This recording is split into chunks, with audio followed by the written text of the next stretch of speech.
Mayong adlaw, welcome sa akong channel.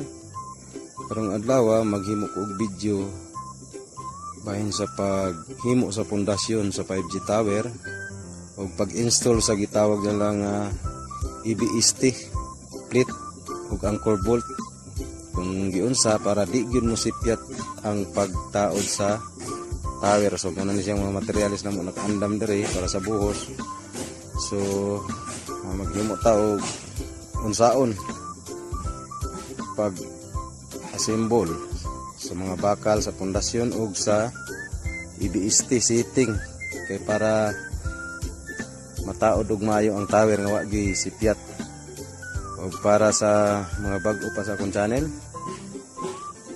please subscribe, like and share. Daghan kayong salamat sa mga naka-subscribe na. Og maghimo kog video para sa inyo kung para naamoy experience pod nga matan-aw ninyo nga iniginana lang dai paghimo sa pundasyon sa tower, sa mat foundation sa tower 5G.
ayaw kalimot ang pindot sa notification bell para updated ka sa sunod pa namo nga mga video bahin aning 5G tower nga among gihimo. Daghang salamat sa inyong pagtan-aw.